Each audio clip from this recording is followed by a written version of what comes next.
Assalamu alaikum. Wa alaikum salam.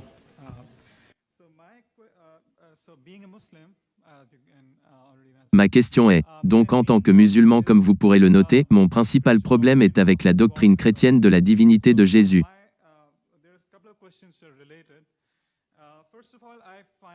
Donc j'ai quelques questions qui sont liées. Tout d'abord, je trouve ce concept logiquement fallacieux. Il y a beaucoup d'aspects fallacieux à cette logique.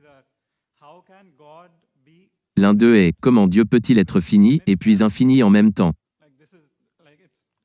C'est comme si on disait qu'il pouvait exister un cercle carré.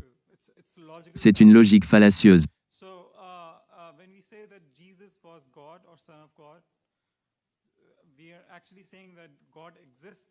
Donc quand vous dites que Jésus était Dieu ou Fils de Dieu, nous sommes en fait en train de dire que Dieu existait en finitude pendant la vie de Jésus et est également infini en même temps. C'est une logique fallacieuse. Voulez-vous que je réponde à cela ou vous avez une autre question? C'est lié. La même question qui continue.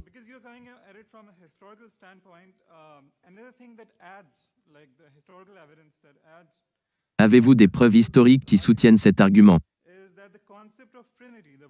Le concept de la Trinité. Le mot Trinité lui-même n'apparaît comme un terme théologique que jusqu'à la fin du IIe siècle après Jésus. Il fut utilisé pour la première fois dans un procès par Théophile l'évêque d'Antioche en 180 après Jésus.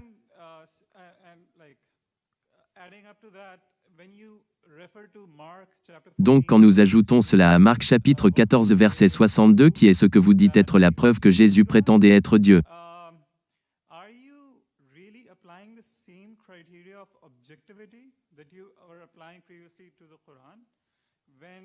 Est-ce que vous appliquez les mêmes critères d'objectivité comme quand vous l'avez appliqué auparavant au Coran? Lorsqu'interprétant cela comme signifiant que Jésus se réclame être Dieu. Parce que si vous regardez complètement avec objectivité tout le texte, il n'y a rien dans tout le texte qui dit que Jésus se réclamait être Dieu.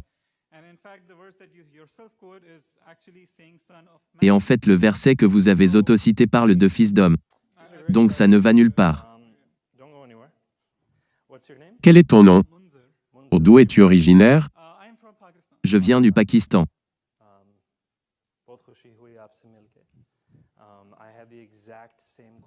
J'avais exactement les mêmes questions quand je pratiquais l'islam. Ce que je veux souligner, c'est que premièrement nous devons nous informer pour voir ce que Jésus réclamait de lui-même. La seconde chose qui suit, sur le plan théologique, c'est le résultat de ce qu'il a dit. Nous pouvons passer des années et des années à débattre sur des significations. Mais qu'est-ce qu'il a dit de lui-même? C'est la première chose que nous voulons examiner. Donc de nouveau la perspective historique. Les théologiens argumentent toute la journée. À toi, à moi. À toi, à moi. Vous savez, les théologiens discutent tout le temps et moi je m'assois simplement pour les regarder en souriant. Parce que vous ne pouvez pas vraiment rien prouver d'une manière ou d'une autre. Mais en ce qui concerne les événements historiques, nous pouvons montrer avec un certain degré de certitude si la preuve est bonne, si les notes sont bonnes. Quelle est la conclusion la plus probable? Donc premièrement, permettez-moi de vous donner une réponse avant si vous sentez que j'argumente après tout. Premièrement, je veux souligner que tu as tout à fait raison. Le terme Trinité n'est pas utilisé que jusqu'à la fin du IIe siècle. Comment appelle-t-on le dogme divin dans le Coran? Dans l'islam, Tawhid. Est-ce que cela se trouve dans le Coran? Le mot Tawhid dérive du Alhamdulillah. Bien, donc tu comprends que le mot lui-même Tawhid ne se trouve pas dans le Coran. De la même manière que le mot Trinité n'est pas lui-même dans la Bible. Cela ne pose pas de problème.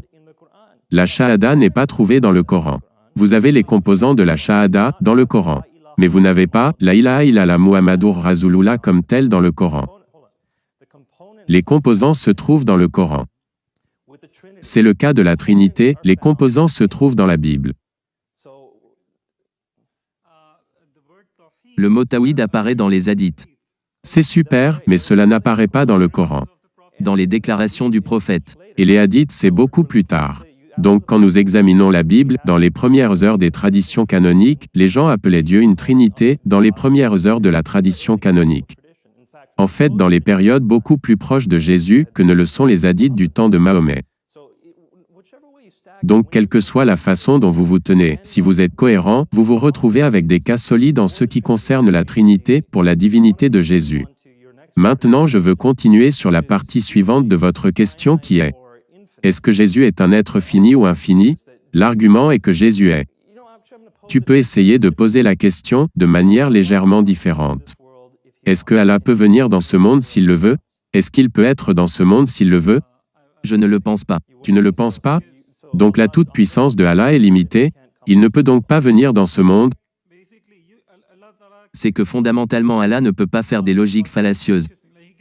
Il ne peut pas créer des cercles carrés. Parce que c'est une logique fallacieuse. Mais comment savons-nous que ce n'est pas possible? Comment savons-nous s'il a dit qu'il ne peut pas? Parce que, par exemple, dans la sourate Al-Imran, quand Allah parlait à Moïse, il est dit dans la sourate Al-Imran, je pense que c'est sourate Al-Imran ou sourate 18, je vais vérifier, que Allah, pendant qu'il parlait à Moïse, que Allah était dans le buisson. Que Allah était dans le buisson. Donc si tu dis que c'est pas possible, tu dois donc discuter avec le Coran à ce sujet. Il semble être assez clair que Allah peut émaner sa voix d'un endroit physique. Il peut être, dans un sens, dans un endroit physique. De la même manière, nous ne croyons pas, je ne crois pas, que Dieu venant sur cette terre ait limité sa toute-puissance. Ce n'est pas une limitation de sa toute-puissance. Jésus a pris une forme de chair. Dieu le Père demeure partout. Dieu, Jésus le Fils est ici sur cette terre. C'est une limitation, en un sens, mais ce n'est pas une limitation dans sa nature. Il est à la fois divin et humain. C'est cela l'argument. Maintenant, je veux parler brièvement, puis nous irons à la prochaine question. Tu as posé des questions sur le Fils de l'homme. Tu dis qu'il ne se faisait pas appeler Fils de Dieu, mais plutôt le Fils de l'homme. Je vais te signaler, mon ami, que cela m'a frappé quand je pratiquais l'islam. Cela m'a frappé comme un éclair. La revendication d'être fils de Dieu, selon les Juifs à cette époque, n'avait rien de divin.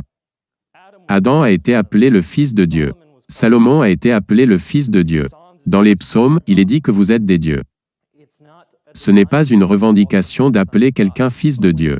Mais quand quelqu'un se réfère à ce particulier Fils de l'homme, venant sur les nuées des cieux, qui va recevoir la gloire, l'autorité et le pouvoir souverain, et que tous les peuples, de toutes les nations et langues vont adorer, avec l'adoration qui est réservée uniquement à Dieu, ce Fils de l'homme est plus qu'un simple humain. Il est divin. Il va être adoré par toutes les personnes de tous les temps. C'est cela. Fils de Dieu n'est pas un titre de Dieu. Beaucoup de chrétiens font l'erreur. Donc, je ne te blâme pas. Beaucoup de chrétiens disent, Fils de l'homme signifie qu'il est humain, et Fils de Dieu signifie qu'il est Dieu. Non, c'est le contraire. Dans le contexte juif, Fils de Dieu est normal. C'est un titre humain. Le Fils de l'homme de Daniel chapitre 7, c'était le titre de Dieu. Repars et lis Daniel chapitre 7. Tu y verras que cet homme est adoré par tous les peuples, de toute éternité. Cet homme, qui ressemble à un humain de toutes les façons, est adoré par toutes les personnes, au même niveau que Dieu le Père. C'est cet homme-là que Jésus se réclamait. Certainement, comprenez ce point que j'essaie de faire. Donc où Jésus réclame être cet homme-là, se trouve dans Marc chapitre 14 verset 62 et dans tous les évangiles. Et chaque fois que Jésus utilise le terme Fils de l'homme, il faisait allusion à cela. Vous ne pouvez pas enlever cela des évangiles. Donc s'il vous plaît, mettez ensemble Marc chapitre 14 verset 62 avec Daniel chapitre 7 et vous verrez ce que Jésus se réclamait être. Que le Seigneur te bénisse, mon ami.